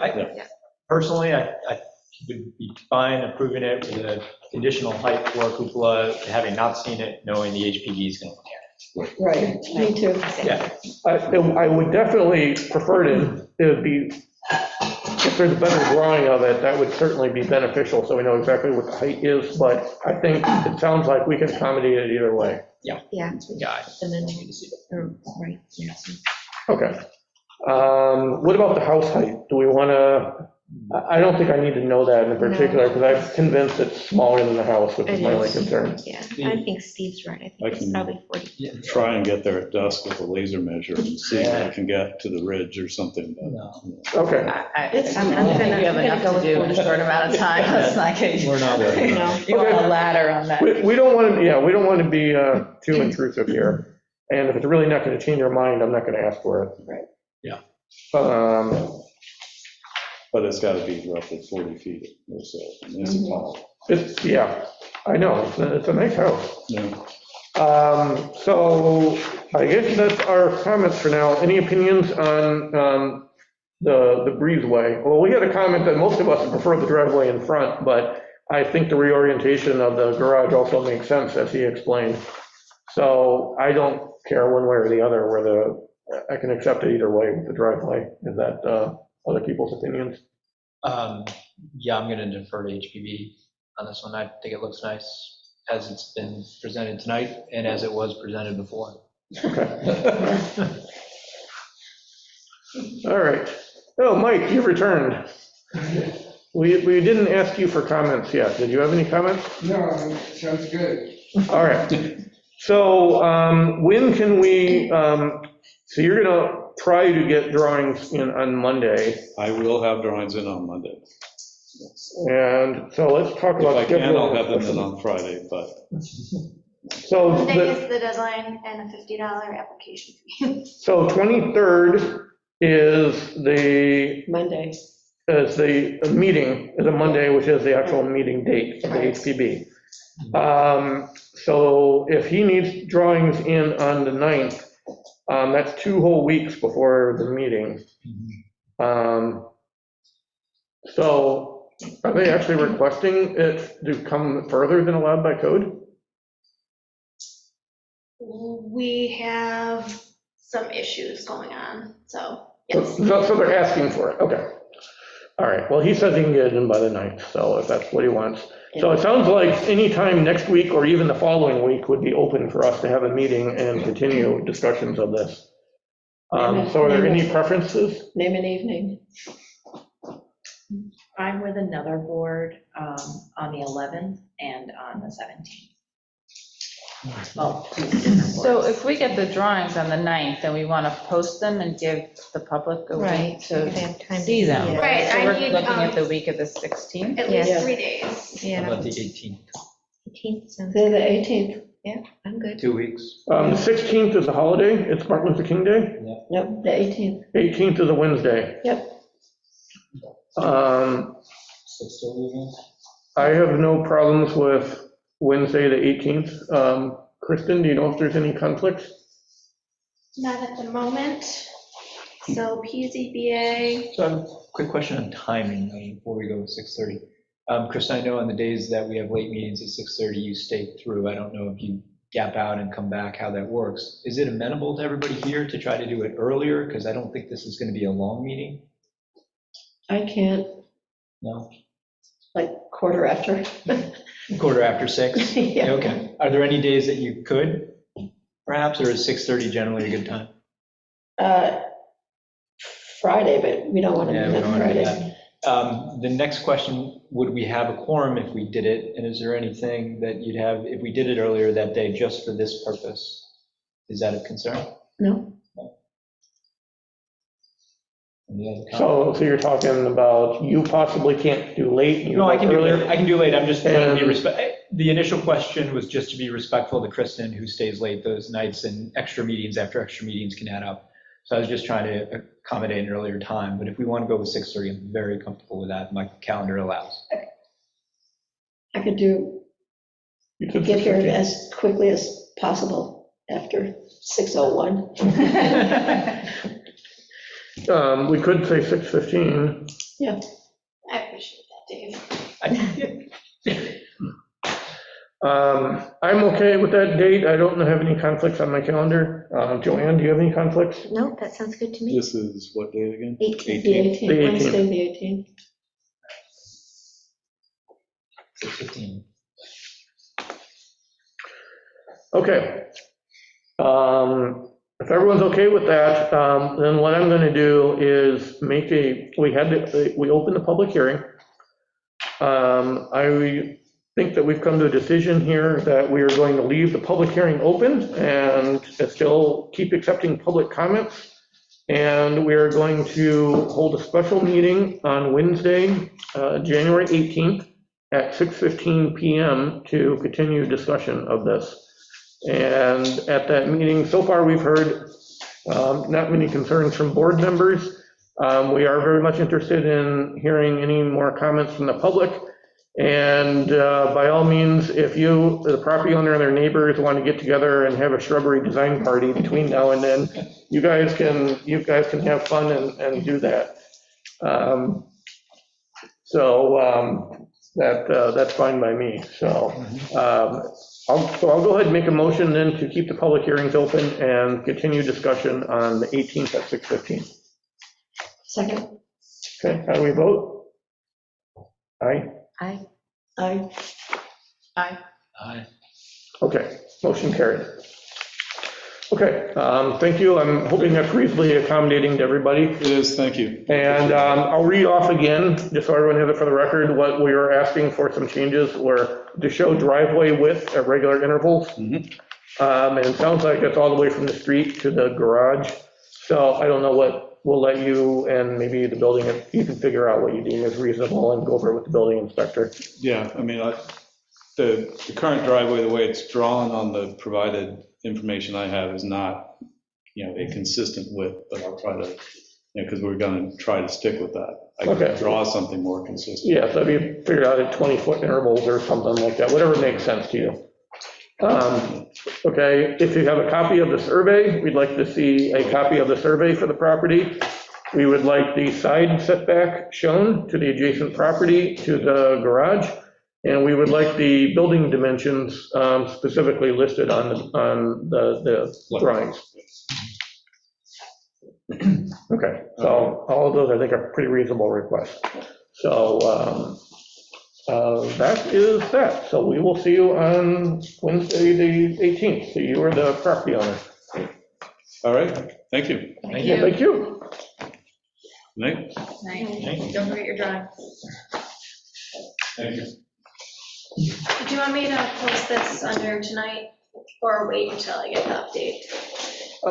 Wait, Yeah, you might as well wait until the updates. because it'd be confusing to have, I just wanted to be here's a sure. new one. Yeah, here's please a make sure newer you one. put dates on your drawings Yeah. for when you submit them, if you hadn't. You do. You have them on here, but that often doesn't get done, and then we want to make a citation in our findings. And, oh, All right. here, if you want a copy of this, by the way, What is this?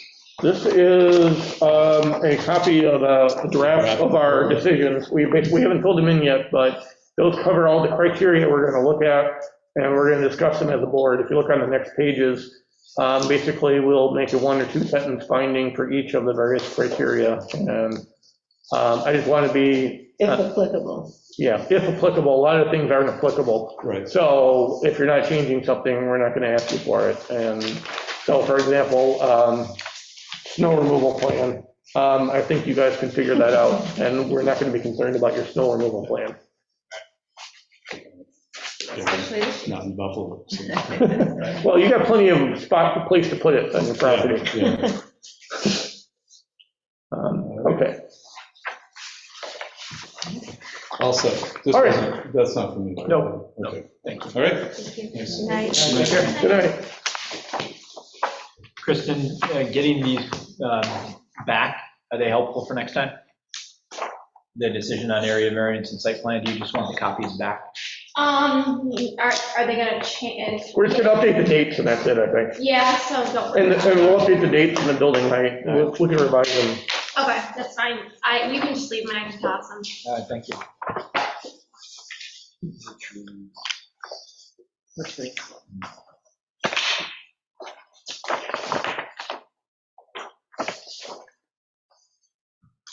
Okay,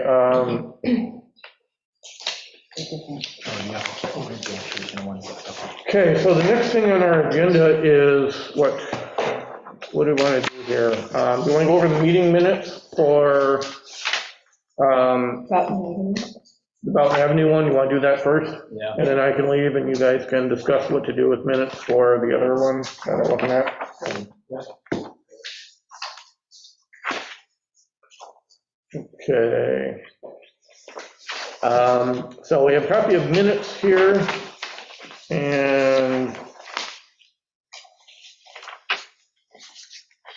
we have a copy of the draft resolution is attached to the minutes for the Boughton Avenue one. Do people want to have time to reacquaint themselves with these?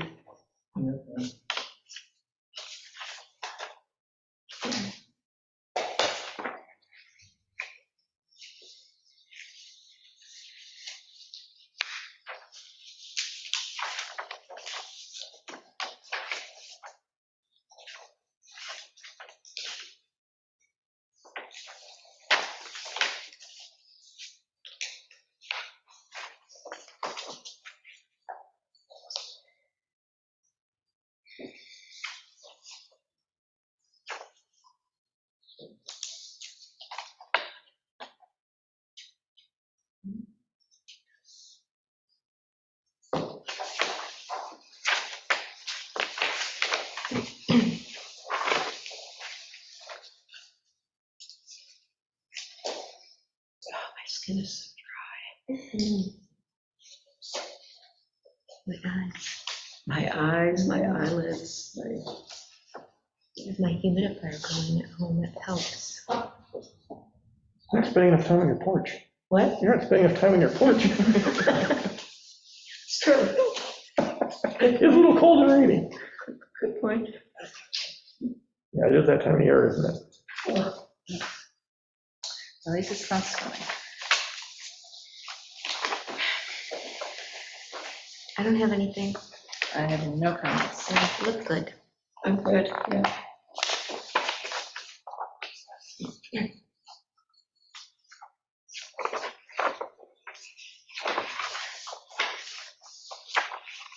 I didn't have any comments.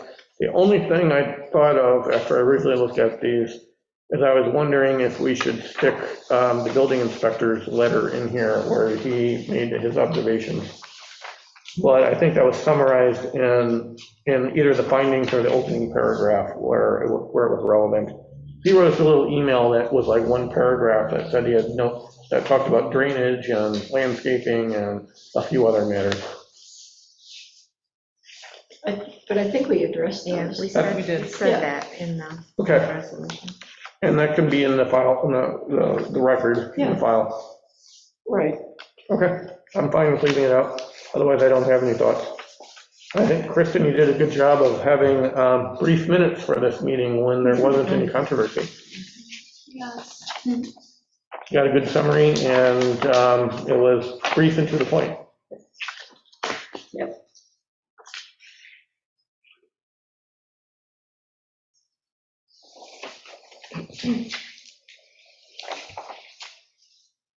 Any other thoughts?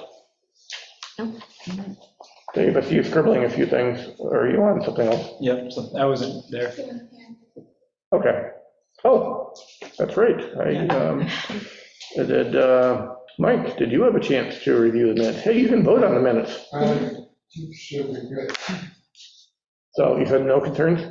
I don't think he can vote on them, can he, since he's not, He was he served at the meeting, right, but But not at this meeting. not at this meeting. Right. Okay. Okay, so, but you don't have any comments? No. Okay, all right. Well, if you don't have any comments, we'll assume that you're fine with them. Yeah. Okay. All right, then I'll make a motion to approve the minutes for December 7th as drafted. Second. How do you vote? Aye. Aye. Aye? Aye. And that's you it. abstain. Abstain. Dave is abstaining because he was not here. Okay. We're all set with that. And so the only other matter on the agenda was the 8/3/22 minutes, and I don't think I was at that meeting. Oh, I was at the meeting for 7 minutes. For Austin Hours. Yeah. We have no new applications for February 1st. Oh, Yet. Something could come in. Today's the deadline. Okay. And so you're wondering if we should cancel the meeting? Well, I mean, We can put it off to our next meeting to discuss that. But, I mean, my preference would be, if there's nothing going on, we should cancel it. yeah. But my only question is, I know the trustees have been having meetings talking about code, and I don't know if they're ready for, well, I mean, this has been going on for a year and a half. Maybe we shouldn't really plan on that being resolved anytime soon.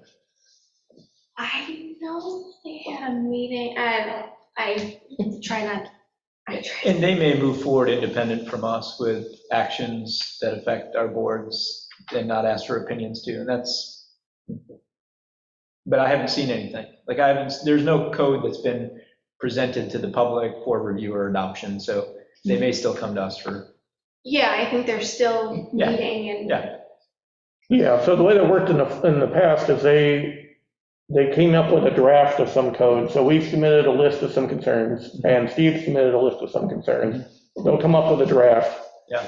And once the draft is out, we can meet and comment on it and send them comments, and then they do what they want with the comments. Right. And depending on what's going on, something may or may not trigger a review for us. We may or may not get a formal referral. Yep.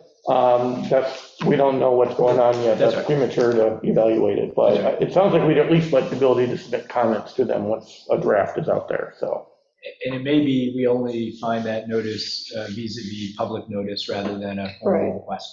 Yeah, that they're not necessarily That's right. required to refer anything to it. So it's, Right. anyway, And if we don't know how that's. If they are, they will, and if they aren't, they won't, is the hope. But there's no point in, There's no point in predicting right now. or keeping a meeting on the calendar if we have no That's right. application. Right. I would say we cancel the meeting And worst case, we have to call a special meeting in between now and then, and I don't see why we would if there's no applications. Okay, So cancel that, and then if anything, or we can add something to the 18th if needed. Okay. yeah, that's true, we could discuss something on the 18th, but, I mean, worst case, we have somebody come in with an application next week, and then at that meeting, we say, could we do something in the middle of February? But, people do come in for comment without an official application. oh, so then it's for a preliminary. Right. Sure.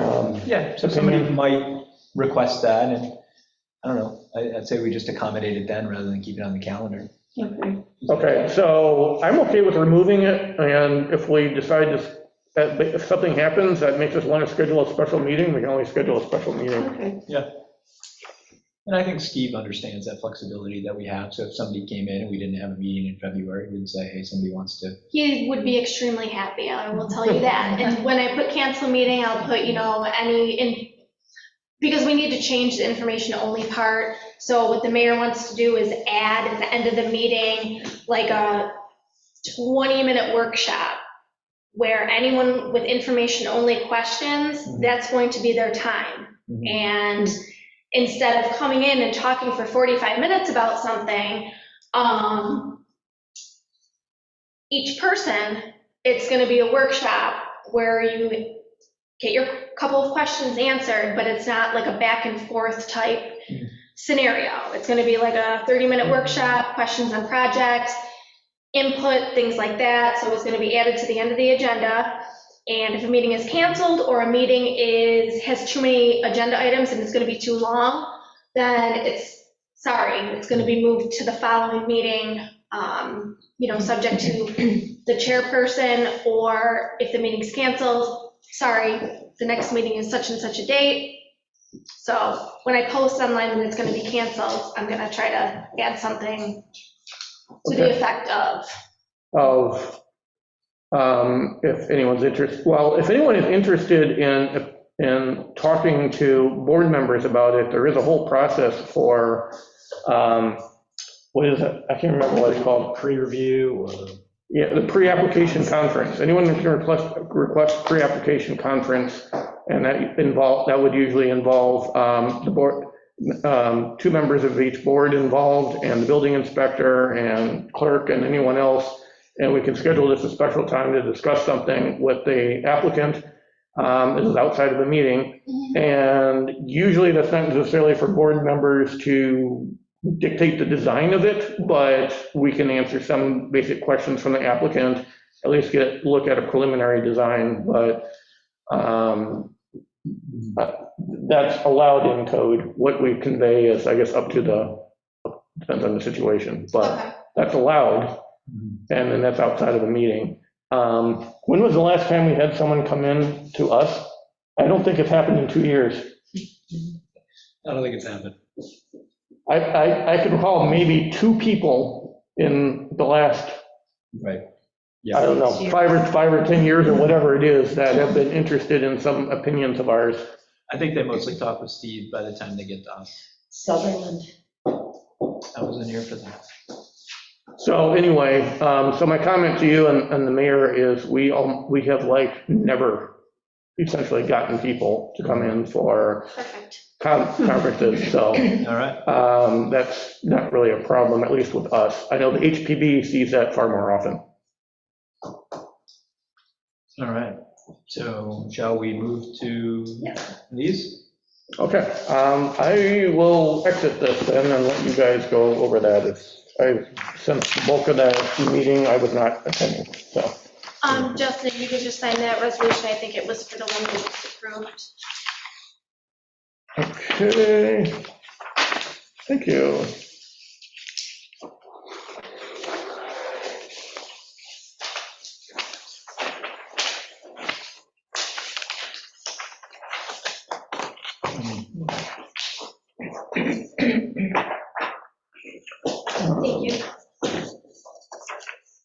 Thank you.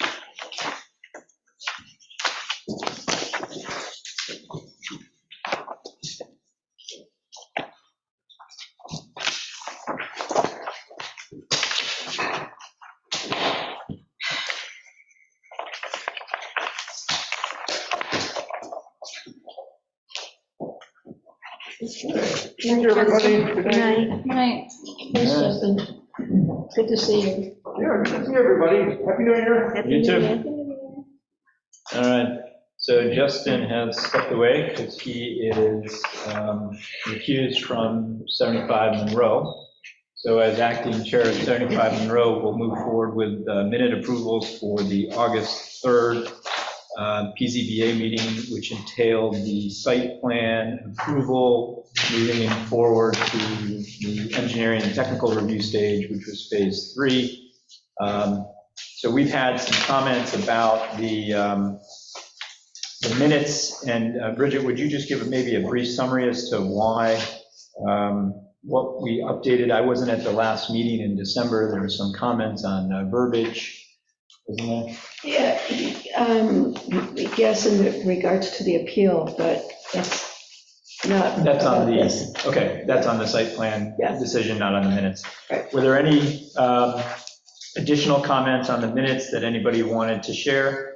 And do we believe they accurately convey our comments during that meeting?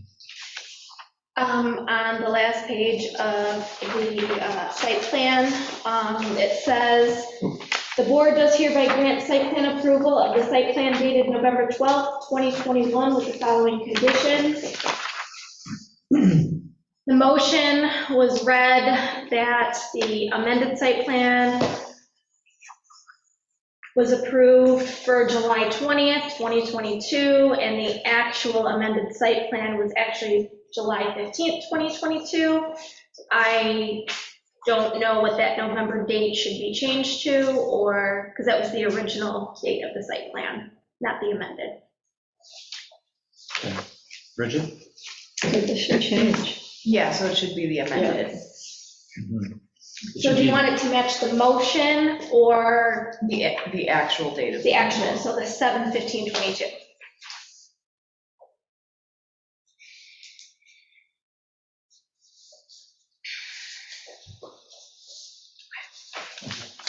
Thank you for catching that. And that was specific to the site plan approval. Just bouncing back to the minutes, did anybody have any questions? So this is the motion that was in the minutes. It says July 20th, 22. I think we just said July 15th. So will it be the site plan approval as amended on July 20th, 2022? So here in the minutes, we've got the July 2022. So it should be. Where are you? I'm sorry, I'm on the last page of the August 3rd minutes. On The 7? motion Right. to approve the application for site plan approval as amended on July 20th, 2022. So, I mean, that was the language of the motion at the time. Okay. However, The actual date. if we're acknowledging that that was a mistake, Yep. and that it should have been the 15th, then I think you can. Okay, so then in our comments tonight, can we correct the minutes? Or the motion is this. So is there any necessity to adjust that date in the approval of the minutes? I don't think it's necessary, only because the approval, it will be correct in the site plan approval In resolution. the itself. resolution. So the resolution itself is the penultimate Yeah. statement. And the In my motion, the motion is the statement of intent, followed by the resolution, which is more the statement of fact, or the statement. Which is significantly more specific. Right.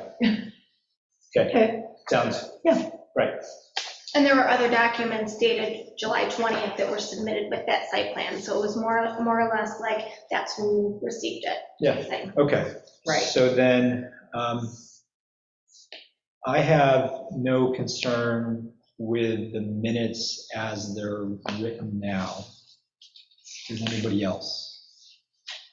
I do not.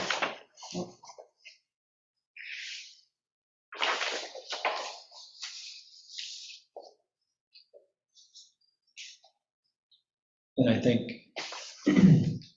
the understanding, just to reiterate, and Bridget, I think you were on the call when this had occurred, or were we in person? I was here in person, you were on the call. I was on a call. You were. Okay, that's remote. right, that's right. So the big intent of this meeting was to ensure that of all the things that needed to be done technically, that we didn't have the understanding, the knowledge, or the insight to do, TY Lin was going to do. Right. And that was moving us from phase 2 to phase 3. There was additional conditions embedded in that, such as the determination of consistency with regards to the LWRP that hadn't occurred yet because it was under review. We had denied it, but it was moving forward through different channels, right, with the HPB. So is it met, this condition? So we're not at the point where we're looking, I think, at those conditions as much as it is looking at what was stated. What then, was said. What was Okay. said then. Okay, You know, all right, we have to go by what was said on August 3rd. And what was Okay. said was on August 3rd is, here's where we are, Right. right? We need an LWRP approval. We need all these technical work Right. done, right? We need the certificate of appropriateness at the HPB, which I understand up till now has been, granted. And that we've asked the village staff and consultants to draft a proposed resolution for consideration. That's what the minutes say. That's what I'm comfortable moving forward. yeah, that's what was, Okay, great. that's accurate. So with that, I'd like to make a motion to approve the minutes as written. Second. Aye. Aye. Okay, Yeah. all right. Okay. So then, Kristen, those minutes are done. Okay, so we'll approve those with the amendment of the date on the. Right. Nope, so not yet, because this is just the minutes. The site plan we're going to get to next. Oh, I'm This is sorry. just the minutes. Okay. Your minutes were good, and specifically in the minutes, it said we're going to move to write a Yes. site plan resolution. Got it, thank you. And so we now are done with the minutes, Yes. and now we move to the site plan. Oh, gosh. Yeah, so this site plan was long and lengthy. They had a lot of reflection on what had come before it, right? Where we are today, some of the things, for example, such as the referral to Monroe County Planning, that came back to us with comments. I think how the HPB interpreted that, we had already moved past, for example, I think it was SHPO. Yeah, SHPO had offered comments that we received well after the site plan, right? They were provided to the HPB. I think they referred to the original SHPO comments rather than the new SHPO comments when they offered their comment on approval. Nonetheless, much of what's in here is reflecting on what had been prior. Is there anything, Bridget, you want to draw our attention to specifically? No, I think that, well, I'll ask first, have you gone through this? Yes. Yeah, and have you had the opportunity to speak about it with Mindy and or TY Lin? No, so that's the only element of it Okay. which gives me a little cause for pause, right? That I had sent a note to Mindy Right. in December. I think I had CC'd folks, and there was some original site plan approval from September 3rd that went through email. Hang on just a second. It had much of the same language that's embedded in it today. And what I had received back was in early December, and it said, hey, I'm tied up in court. Yeah. And then I think I sent a note, Kristen, to you as well, saying, hey, should we move forward on this? And then Mindy mentioned, maybe we should, or I can't offer any comment until this thing's done through and through. I know you were here for that particular meeting. I was. But with regards to the site plan decision and sort of the finality of it all, it may be helpful if you maybe put your heads together. Yeah, I mean, so just for context, I think I wrote an initial draft of this back in August, but I have not touched it since Okay. then. Mhm. It's been in the hands of Mindy and the NTY Lin, and they've worked through that. Mindy is on trial. The trial Yeah. has Right. continued And- and will likely continue Mhm. the entire month of January. Yep.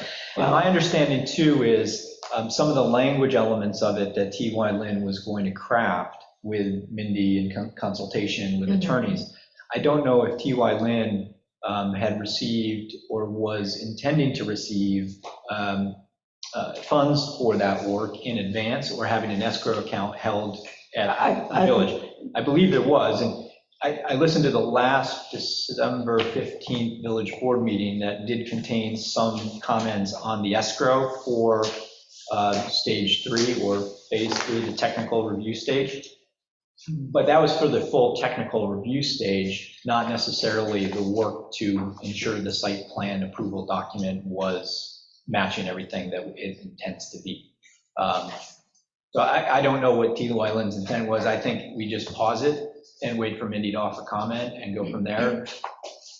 I think that makes sense. I'm certainly, happy to try and touch base with her. If she's perfectly happy with it, then, I can report back on the 18th about that. But Okay. I've seen her twice in 6 weeks. Yeah. Now, in review of it, did anybody have any comment that we should share with Bridget? Should she talk with Mindy? And Kristen, to your point, do we know of a urgency relative to signing this tomorrow or a month from now? I don't know of one, but I put that to Bridget too. I would suspect that there isn't one. My only urgency is I'm creating a checklist of what you guys needed as far as the 75 Monroe project and what HPB needed as far as 75 Monroe and what has been done and not done. Like the applicant, the determination of consistency with the LWRP. I sent that to Mindy. I never sent the certificate of appropriateness to anyone because I wasn't really, sure. So I should have sent that to Mindy. I sent it to the other attorneys. So are the only things that you're needing are what is in this? So the intent of this document, the site plan approval, right, is to, when we look back on 1 through 5 in this checklist, again, this is time and place as of August 3rd, so I'm not implying anything's done, not done, other than to say these are the things we say we needed. We needed to go through the technical review. And what I like about the statement in here, it says to the satisfaction of T.Y. Lin and the board. And this board. Yes, and this, not the board, this board. Yeah. Right. So certainly in that statement, it's saying we have opportunities to review the comments from T.Y. Lin subsequent to their work on stage 3, right? The Historic Preservation Board, the special permit, so all approved plans must conform to the special use permit. I don't know who adjudicates that. I suspect it's the people who issue the special use permit, right? Being the board. The trustees. Trustees, that's right. The applicant receives a determination of consistency with the LWRP. That's going to be us. Site plan approval shall expire if the applicant doesn't, that's the line that we kept extending, right? So I don't know of anything else that we need, but. Okay, so this is like my internal, Yeah. So right now, this is your checklist. All I would say is the work that we're asking Bridget and Mindy to get together and ensure with T.Y. Lin, their understanding of what the resolution or the motion was. If there's anything else that needs to be in there to protect the village, residents, the applicant, the board. And when you say anything else, are you talking about conditions? I think there are many conditions that would stem from the work on the technical review. So perhaps, and thank you for bringing up that word. So one of the things that perhaps may be appropriate is in number 6, other conditions, right? Or what's the flexibility inherent to that technical review stage that allows for conditions? Because this is where, as I read this, it says, all technical items as described to the satisfaction of T.Y. Lin and the board. Well, if it's not to our satisfaction, but by adding a condition, it therefore is, I would suspect the applicant would be satisfactory with that, right? Yeah, I think he would also like to know. Right, sooner rather than later, but we don't know what we don't know yet, right? So when they come to us with, say, parking for the restaurant, that at one point T.Y. Lin said maybe there's not enough spots for 150 seats, we're not going to know what we don't know yet. So when we get to that point, if there's a condition as to the size of the restaurant, for example, relative to the parking availability, I think that's the type of thing that we would be able to offer comment on, right? So what's the question for me? Is it that, do we add in another space for opportunity for conditions, or? Does number one contain the full ability to have conditions of final approval? I believe so, because it is to the satisfaction of, so I think that, and I can certainly go back and talk to Mindy about her intent in drafting, but, from my 3,000-foot view, I would interpret that to say that since things have to be completed to the satisfaction of the board, that may involve a condition, an additional condition. That's the way I kind of read it in my parking. So the applicant doesn't know what those conditions are. But that's part of, the applicant will be working through that phase With TYLN and, Us. and this board. If there's going to be subsequent conditions, there could be a follow-up resolution, adding additional conditions to formalize it in a different way. But I think that condition one here provides you the leeway to revisit. Because frankly, like I said, I haven't worked on this since August. I think August was the last time I thought about 75 Monroe, if I'm being honest. I was just thinking. I live in Greece. I've got my own problems.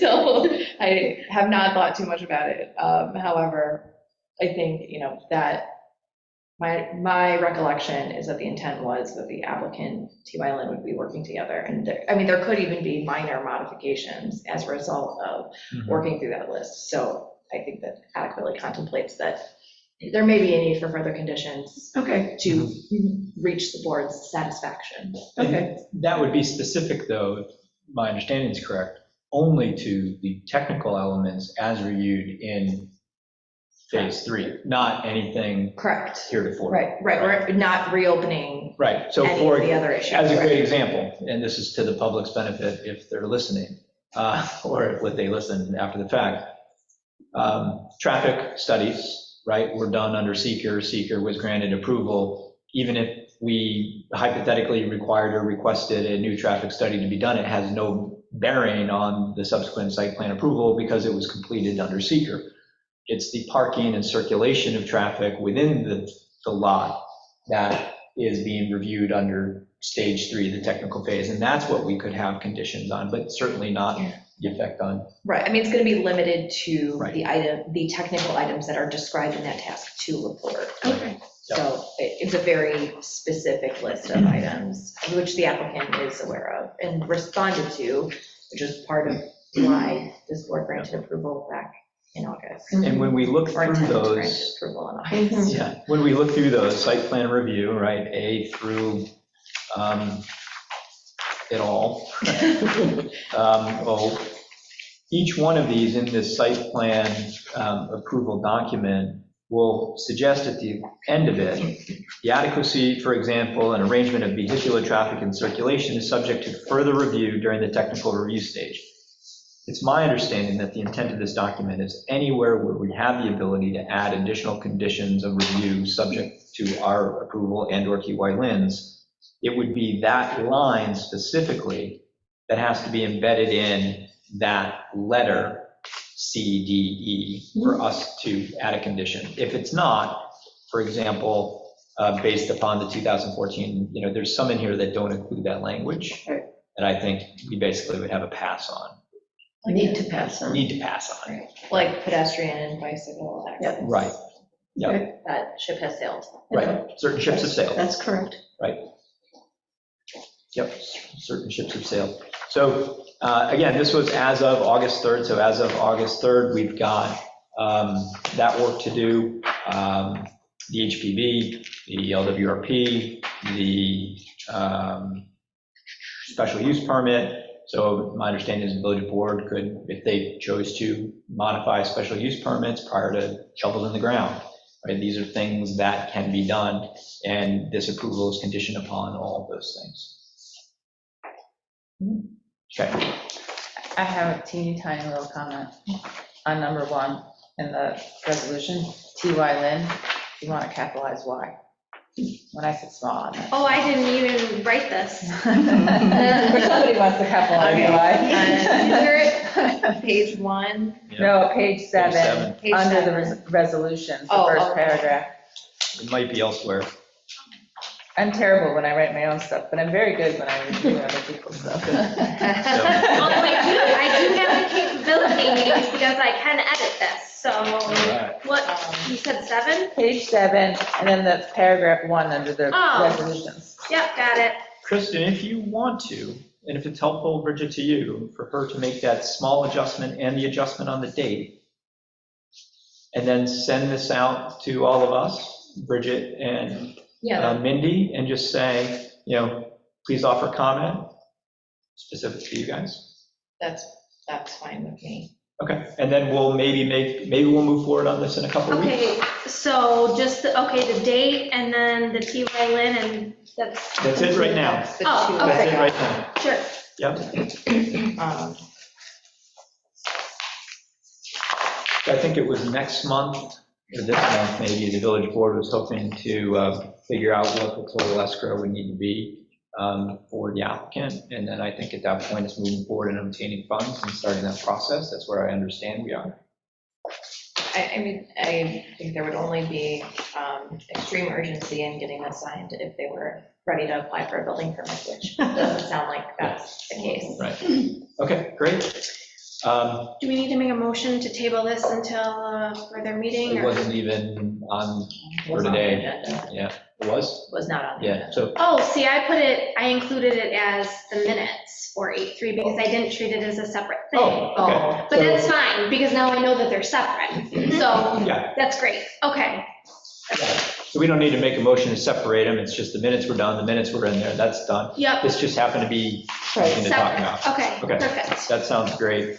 I have one final question that anybody with institutional knowledge here may know, which is if street lighting on a certain street is not up to code, or it's perceived to be by a resident to be not dark sky compliant, but it's on a state road, right, Jefferson, how does that get addressed? Is it addressed by us? I don't think so, and state's never come to us and said, let's put in brighter lights.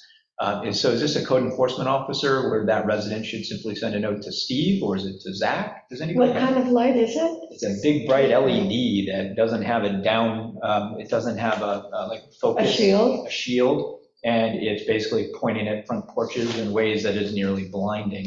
And I was From wondering, Jefferson Road, yeah, so it's residential. it's in residential, yeah, it's on West Jefferson, halfway to Sutherland in between. You'll see as you're driving on West Jefferson, there's two big high RG&E lights. One's the old standard with like that sort of covering that focuses Right. it, a little older light, softer lighting. And then Right. there's one right after it that's super bright, doesn't have a cover.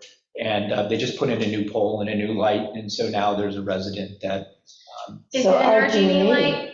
light? So there's a thing where town and village are working with RG&E Okay. closely right now, but if it is a state thing, email me that information tomorrow okay, or whenever, and I will send a thing to DPW, and if it is a DOT thing, then Zach can reach out to so whoever. this is beautiful because I've already sent a note to Zach thinking that was the right channel. And I just, Okay, so well, if that's he- right, we'll just let it go.